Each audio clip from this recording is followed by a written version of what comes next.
Welcome September with a smile.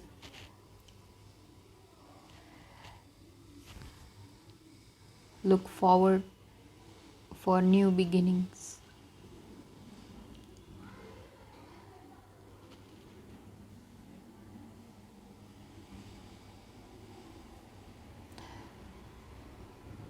We talked about signs and words and sounds that He makes us hear and see. The other day we talked about just chill. Just be cool. Train yourself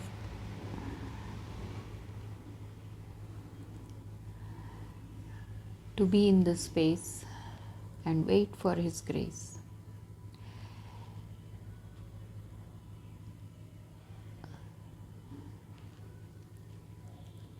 That is what I am doing. For each one, there is a story being created. For each one, there is a kingdom within that one can find, accept, find that narrow road and walk that straight path that leads to a gate and it's wide open.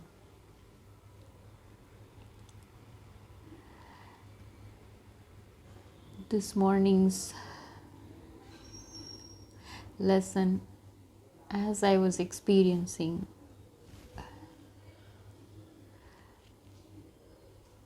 my day that I woke with,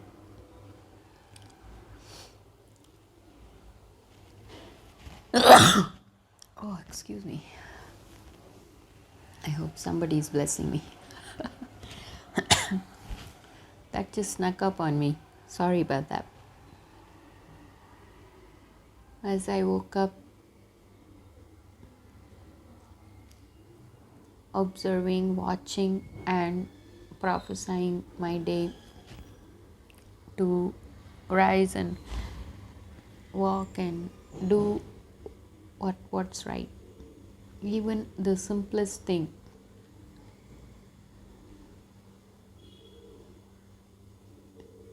has meaning. The more you shed light on it and exercise awareness, the more you are closer and deeper with your own self. You understand your own kingdom within, how your thoughts are, how you feel. In the honest truth of the things that has happened to you and what has become of it.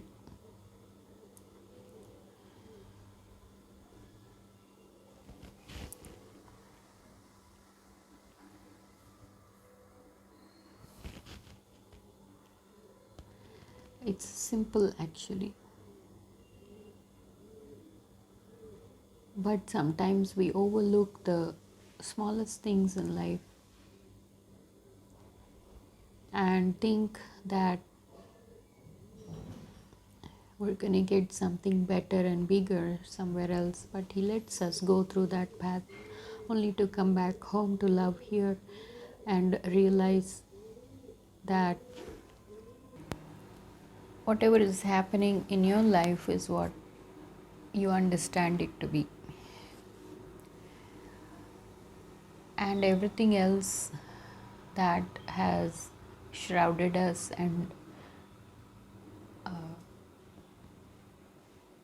enveloped us with that deluded mindset and overlapping, confused, energetic chaos, the more higher and deeper you get, the more difficult it becomes. From the transition of being very, very difficult to be in the space of uh, calmness and peace and all this beautiful divine emotions that one can be with, from being very very difficult, and the worldly things being very very easy, where one runs with the spirit of not wanting somebody to do anything bad to you, right? You're protecting yourself, you finding a life for yourself. Throughout your life you're being told what to do. You have to go to school, you have to get a degree, you have to do this, you have to do that. We're locked up in that mindset and we do it.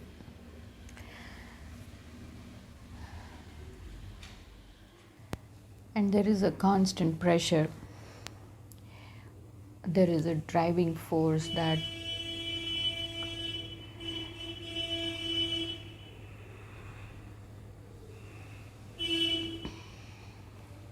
makes you do all that. As I am talking, there is war going on. You can tell. The noise, the pigeons, it's not easy. Like any kind of penance or a sadhana, it's the same kind of war. We have to push ourselves up, we have to swim against the river, come up and find that space where we can actually be at peace with ourselves and feel like we are following the calling, following your heart's desire, right? So from being very very difficult, the worldly thing being very very easy, to deceive, to tell lies, to whatever, having relationships, going through that drama, to now it's become, this is becoming so easy, but doing anything worldly is just becoming so hard. The wobble and the test, to for me all these words come to me and through me, so I keep thinking about it, and I want to live it, because otherwise words and scriptures don't have meaning, or it doesn't carry the spirit of life and healing and blessings. If we're not living it, then it becomes like any other thing that is out there. We've tried it all. So for me, even getting up this morning and have some body challenges, but I did it, and I'm asking myself, how am I able to do it? What is it that is driving me to just get up and do the right thing, right? Everything that has been happening has been a full circle and a perfect completion of tasks that needs to be done in order for this to rise up and to be with that part of ourselves that is integrated into an energy called love. So then the answers were coming, that the spirit, there is life within, there is a spirit. It's like a wave, a cloud of power. There is a spirit within, and that makes us think that then the thoughts become energy, and we use that energy to do what we need to do. The science behind this experience is very clear. It's a very clean subject. It was beautiful. So that's how we've been surviving. Most of the time we feel like we're dying, coming back, because the body is matter, and that's the only real thing. We have to relate to something that real, which is pain. You cannot fake it. I mean, people do walk around with pain just to get attention, but we're not on that track. We're on the track of truth and searching for something valuable and meaningful in life. Who are we? What are we doing here? What exactly is happening? Why is there so much clutter and pain, right? And if we are on the path of praying and uh, waiting for something to heal us from outside or from within, then that's a different path. But it's miraculous. But again, when you think about it, it's very, very possible. There is no need for any witchcraft, magic, or no. You don't need to even feel that you're any less fortunate than anybody else. It's all within us. That spirit can rise and create an energy. It's like every day uh, petrol for your car to drive around and make it meaningful. I was listening to Revelation Awakening that came, a beautiful talk, and he says in that, we've died. God, that particular honk is like the loudest here. These people come around delivering drinking water for people. Notoriously aggressive. The world has become so difficult to live in, even though I'm in a very supposedly a peaceful place. Man, I can't wait to get out of here if that's what's the destiny is. But I have to be here until I have to be here and go through with it, isn't it? So that's what we're all doing. You have to finish the work that we came to do. That's your calling. And doesn't matter how hard it gets. Before it finishes, it gets even more, the climax gets even more intense, isn't it? But we're going to make it. We've come this far. We're going to do it. We're not going to fail the last minute. So he says, we've died. Can you die for me? Yeah. Can you, if it comes to it, can you, fall in the fire for me? Yeah, sure. Why not? We've done all that. This is there's a different calling here. Can you live for me? And he says, ouch. You see? Can you live for me? Can you put some energy and spirit into this life that I've given you and infuse it with love and kindness and all these other virtues that only human beings can experience? Instead of again and again and again and again falling in this loop of deception and delusion, and we just have to wake up. I guess we just have to switch on. How long are we gonna be in that state where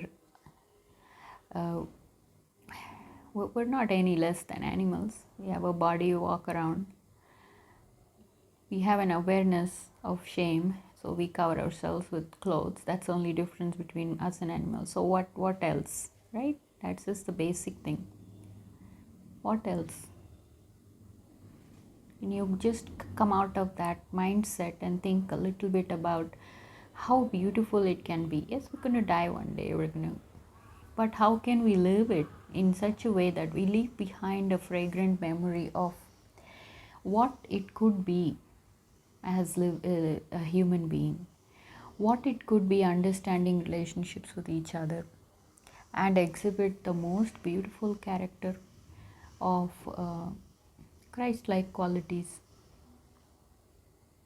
It's a beautiful talk. It's a revelation awakening, and you walk it, you live it, you think it. You're all the time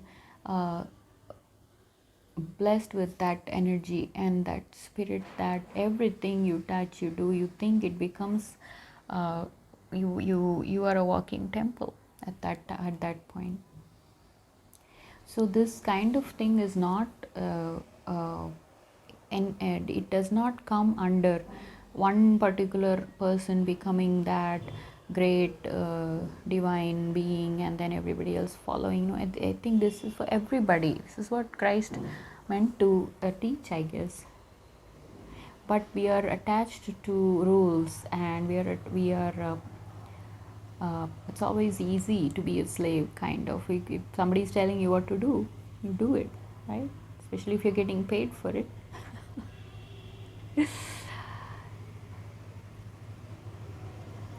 We all can be ourselves in our own good way, and it is very contagious, this work.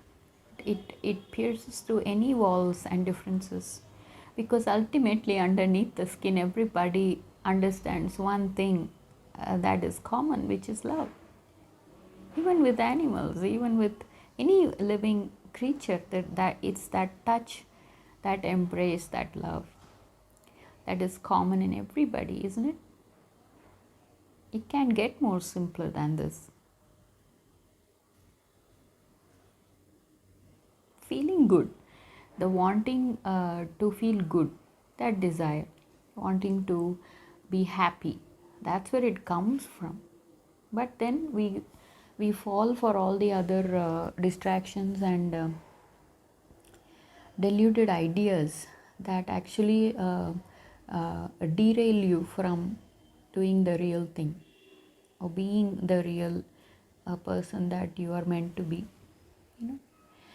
So hopefully we're all on the right track and we'll come back home, uh, share beautiful words like this with each other, even through pain. And there is a transition going on, like I said.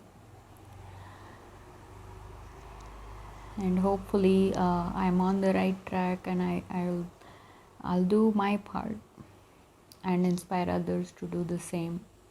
There is no intention here to collect a community or a following, or you just don't, it just doesn't feel right. And until we feel right and we find the balance, we keep doing the work. That's what this work is all about. It's very practical, it's very um, authentic in its nature of presenting itself as a real human being with real intention, with real. So that spirit, when it creates that energy and it is infused with this intention behind, your intention is to bless, to be good, to do good. You're not having a thought of hurting anyone or all those other things from the other side, all the other opposite forces that stops you from choosing good or love, or feeling that love.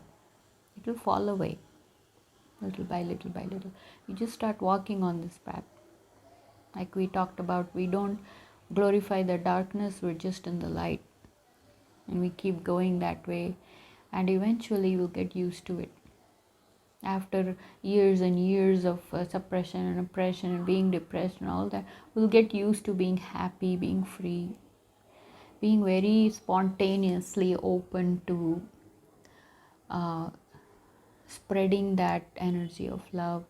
And you just be, you just even if you're not doing anything actively, from where you are sitting, from where you are, you can radiate this beautiful thing that you have become or becoming,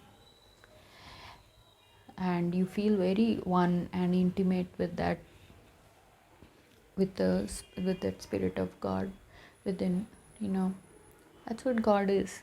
It's love in all its forms and ways that we can practice living that way. And I'm doing it in a very, very congested space, and this is a place where insanity has congregated. So every nook and corner, you have a chance to blow up, and exhibit nature that doesn't feel good to the nature of love. Get it? So we'll see what happens with all this. We don't know. As I have been told to do this work and keep doing this work, it's changed me. It has transformed me. I'm looking forward to loving. I'm looking forward to receiving more love without any fear. It used to be very, very hard for me to trust or receive that love from anyone. We've all been just playing some games, pretending to be this and that, and now it's time for the real goodness to come together as family of God, and celebrate. This is what it is. This is how it is going to be. So if we are chosen to be the bridge, for the understanding and for the um, opportunity to make a choice for you. It's here. And like I said, we'll see. He said he's building a church. Upon this pillar I will build a church. That, I think, is within everybody. And it'll be nice if uh, people come together as a family, everything falling into its place. It'll be nice. So understand it. These are not very high, these are simple words that even a child can understand what it is. To do things in the spirit and push away all the other negative energies, or clear the path, basically clean it up, and experience the joy of that love within and within each other and all around. Anything you do can become, it can change into something good. Your intention matters. So hear it, and make the choice. Look into it. There is no time limit, there is no rush or push or any kind of aggressive stress here, because it's nature to teach with love, right? So hang in there, y'all, and we'll all come together in the name of love. Sooner or later, it'll happen, and I'm looking forward to it. God bless.